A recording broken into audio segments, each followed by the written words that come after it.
Sinistro por atropelamento em via pública, parte 4. Olá pessoal, neste quarto e penúltimo vídeo desta série, continuarei o tema anterior que tratou de sinistro cinematicamente deduzível, concluindo no próximo. Em meu vídeo anterior eu havia partido de uma situação hipotética de atropelamento com condições vistas como ideais pelo perito, pois a cadeia de eventos estava totalmente preservada, existiam marcas de frenagem na via e o ponto de impacto era conhecido, o que tornou possível obter, por análise cinemática, todas as variáveis que se faziam necessárias para a solução do caso. As equações que foram utilizadas permitiram conhecer o tempo base, a velocidade de tráfego do veículo na via, a sua velocidade de impacto com a vítima, o ponto de não escapada PNE e também a distância retroagida DR, o que permitiu, ao final, declarar se o sinistro era evitável ou não, bem como a quem cabia a responsabilidade no caso da sua ocorrência. Quem quiser conhecer mais profundamente estes detalhes, eu convido a assistir os 3 vídeos anteriores em minha página na web, em www.abfperito.com.br, na seção Vídeos. Encontrarão lá também outros vídeos bem interessantes. Já para este quarto e penúltimo vídeo desta série, eu havia ficado ao final do anterior de considerar 2 casos diferentes, hipotéticos, porém com base também em dados de casos reais e obviamente com soluções diferenciadas. As 2 situações seriam discutidas neste vídeo, porém, para não o prolongar em demasia, eu preferi abordar a última situação, o último caso, e que considero a cereja do bolo no episódio final desta série.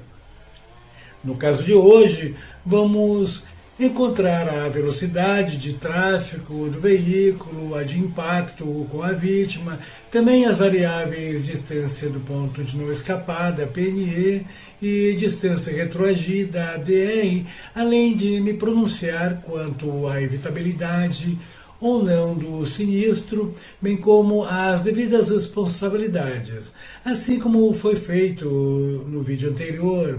Porém, o diferencial deste vídeo, deste caso que será tratado, será a obtenção da velocidade de tráfego a partir da distância de fragmentos desprendidos do veículo no momento do impacto com a vítima, pois não existiram marcas de frenagem e nem mesmo um ponto específico de impacto com a vítima na via.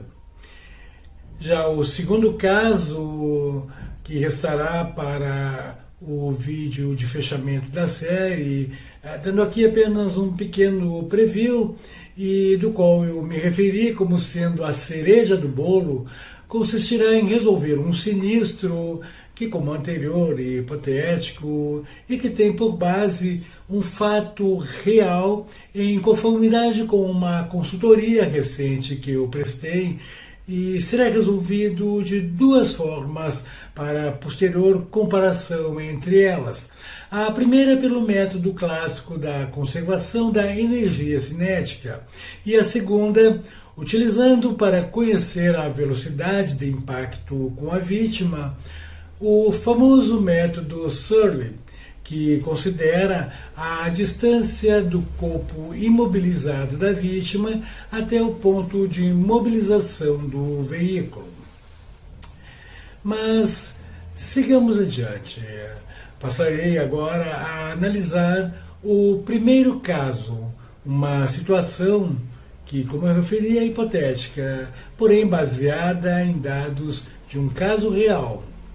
Trata-se de atropelamento cuja vítima fatal era mulher de 47 anos de idade, 1,65 m de altura e 53 quilos. O sinistro não produziu marcas de frenagem na via, que era revestida com paralelepípedos. Era um dia de precipitação chuvosa leve.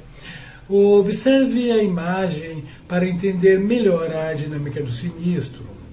Na via de mão dupla e de 4,50 m de largura cada faixa, não foram detectados sinais que evidenciassem um ponto de impacto específico, mas com base no dano frontal do veículo, respingos de sangue e posição da imobilização deste, que fora paralelo à via, estima-se que a vítima tenha sido atropelada quase sobre o meio da pista, aproximadamente a 2,10 m, contados a partir do meio-fio do passeio do lado direito, no sentido do fluxo do veículo.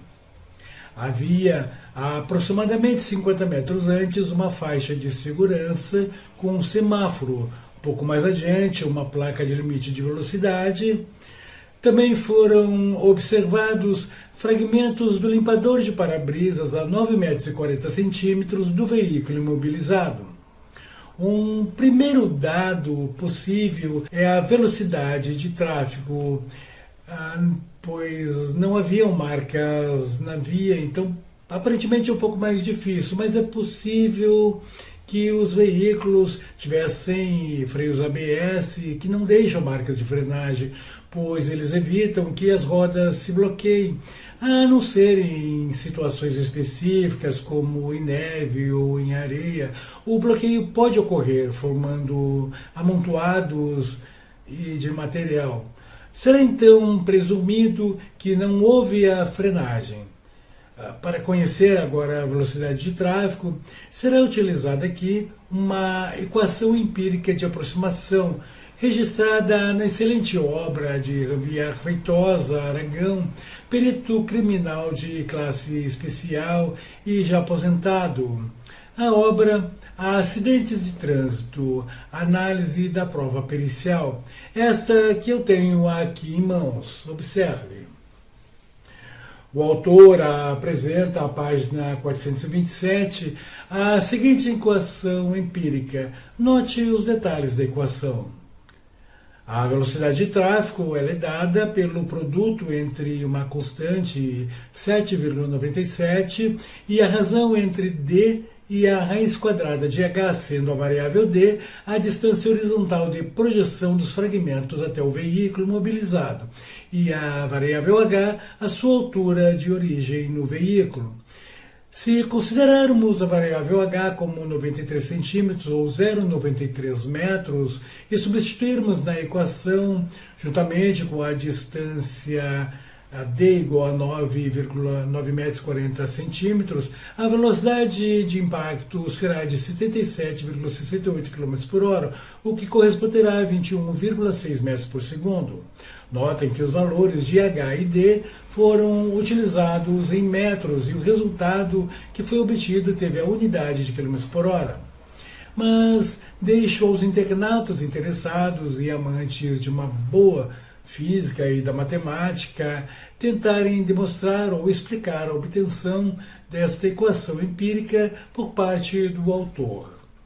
Observem ainda que esta velocidade de 77,68 km por hora já se mostra maior que a máxima permitida de 70 km por hora para aquela via e excede a tolerância de 7 km por hora em conformidade com a resolução 798/2020 do CONTRAN, Conselho Nacional de Trânsito, que estabelece uma tolerância de 7 km por hora para velocidades até 100 km por hora. Observe a tabela. Portanto, se houvesse um radar no local, ele acusaria um excesso de velocidade na ordem de 10,97%, pois o veículo estava a 77,68 km por hora, como calculado. É importante entender que os 10,97% são calculados sobre o limite de velocidade original, que é 70 km por hora, e não sobre o limite tolerado de 70 km por hora. Isso ocorre porque a tolerância de 7 km por hora é apenas uma margem para que pequenos desvios não sejam considerados infrações. O cálculo do excesso percentual é sempre realizado com base no limite regulamentar, ou seja, os 70 km por hora, conforme estabelecido pelas normas de trânsito para aquela via. Em seguida, no fluxo natural de solução do problema, como visto no vídeo anterior, será necessário calcular a velocidade de impacto do veículo com a vítima no instante do atropelamento. Entretanto, como foi considerado um sinistro que não houve frenagem, a velocidade de impacto será a mesma que a velocidade de tráfego. Com relação ao tempo base e levando em consideração a idade da vítima e com o uso da tabela que havia exibido no vídeo anterior e agora em tela, buscando na sétima linha o intervalo de idade onde estão os 47 anos da vítima e olhando a terceira coluna à direita, será identificada uma velocidade de travessia para a vítima correspondente a 1,75 metros por segundo. Lembrando que as evidências apontaram para possivelmente a vítima ter sido atropelada aproximadamente 2,10 metros do meio-fio, contados a partir do lado direito da via em seu sentido de fluxo. Substituindo na equação do tempo base, resultará que seu tempo base foi de apenas 1,2 segundos. Já o tempo parcial de frenagem será considerado como zero, pois, não tendo havido frenagem, as velocidades de tráfego e de impacto foram consideradas as mesmas. E o tempo remanescente, aquele tempo que o veículo leva para percorrer do momento em que o transeunte adentra a via até o ponto de impacto e obtido pela diferença entre o tempo base e o tempo parcial de frenagem, será então igual ao tempo base e, portanto, 1,2 segundos. A distância remanescente, que é a distância percorrida pelo veículo durante o tempo remanescente, ou seja, o espaço compreendido entre o ponto de impacto e a posição no qual o veículo se achava no momento em que o pedestre coloca o pé na via, iniciando a sua travessia. Resulta do produto entre a velocidade de tráfego do veículo e o tempo remanescente.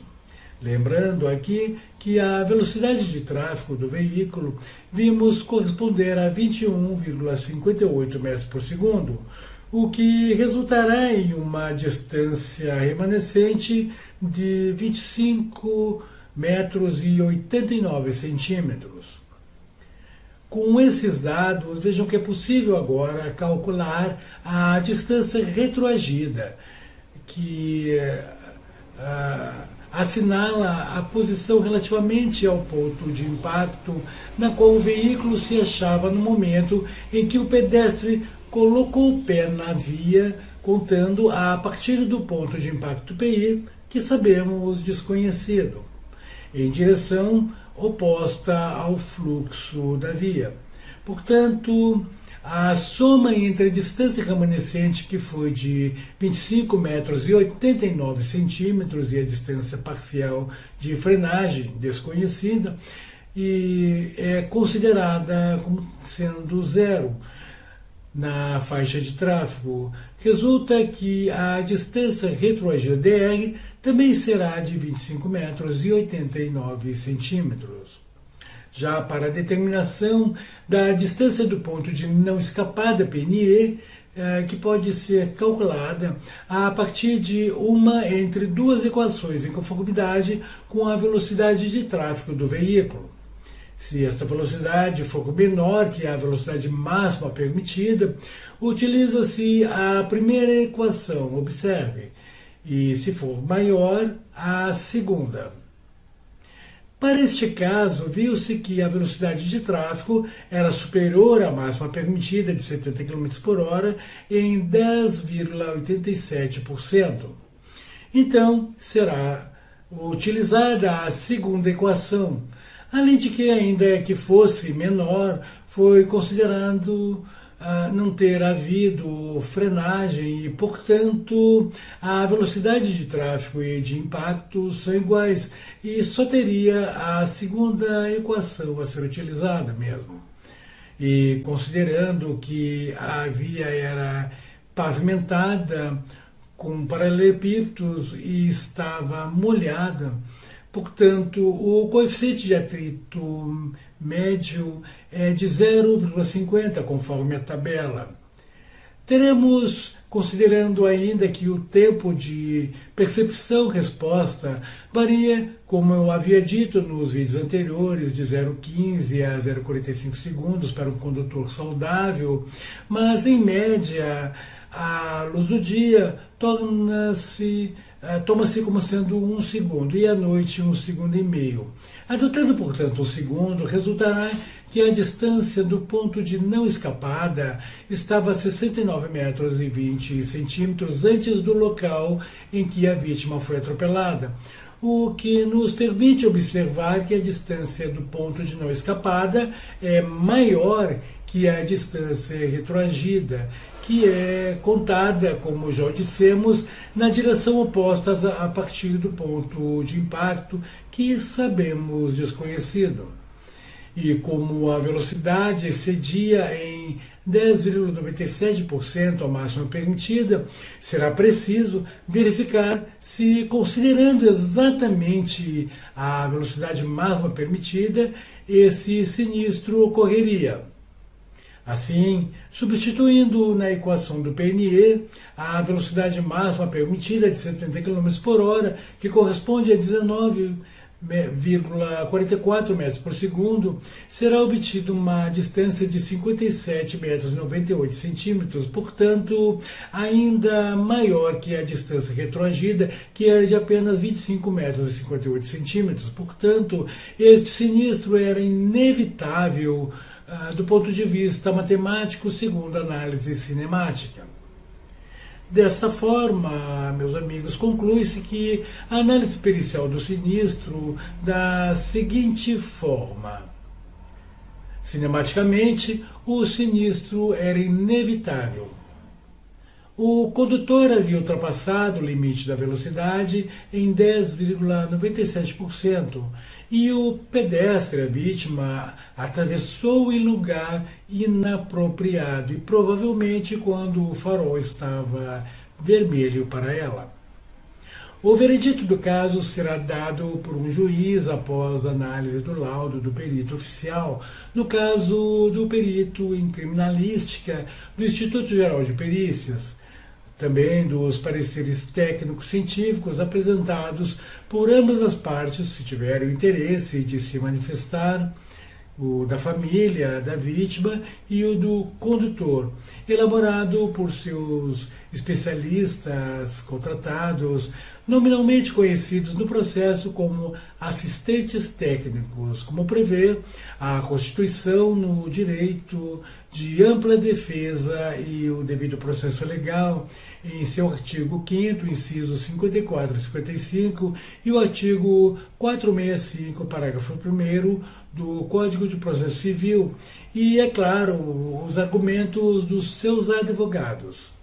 Segundo o artigo 465, parágrafo 1 do Código de Processo Civil, é responsabilidade das partes indicar assistentes técnicos e apresentar requisitos no prazo de 15 dias a contar da nomeação do perito, sem necessidade de intimação específica. O juiz apenas nomeia o perito e fixa o prazo para o laudo, que nesse caso já será o perito criminal do IGP e terá expedido o seu laudo oficial. Em verdade, o prazo para expedição do laudo criminal oficial do Instituto Geral de Perícias, em caso de atropelamento com vítima fatal, é de 20 dias úteis, a partir do recebimento da solicitação. O processo terá como juntada o laudo pericial oficial da criminalística e o laudo da polícia rodoviária, que normalmente chega primeiro ao local no caso de um acidente de trânsito, e é fundamental para a determinação das causas do acidente e as responsabilidades civil e criminal. E ambos podem ser utilizados pelas partes na elaboração dos seus pareceres técnicos científicos, que poderão corroborá-los ou mesmo contraditá-los, e serão também juntados ao processo. Em suma, o laudo ou parecer técnico deverá ou deveria, principalmente no caso do parecer, se ater apenas aos fatos, nada mais. Embora nos pareceres técnicos dos assistentes estes gozem de maior liberdade de explorar as evidências, sem, entretanto, fugir à objetividade do fato. Bem, pessoal, fico por aqui, fechando assim o 4º vídeo desta série sobre sinistro por atropelamento em via pública. Breve estará disponível o 5º e último vídeo com a cereja do bolo, encerrando o tema desta exposição sobre sinistro cinematicamente deduzível. O meu contato para consultorias, cursos, elaboração do seu curso, se tiver interesse, e principalmente a atuação como perito da parte, não apenas nesta área, mas também em análises ergonômicas do trabalho, projetos, processos, segurança do trabalho, gestão de projeto e qualidade, áreas de minhas competências, através do WhatsApp 051 983 490 408 ou e-mail consulta@bfperito.com.br. Visite a minha página na web pelo QR Code ao canto superior esquerdo da tela ou em www.abfperito.com.br. ABF Perito, perícias e consultorias. Competência, qualidade, confiança.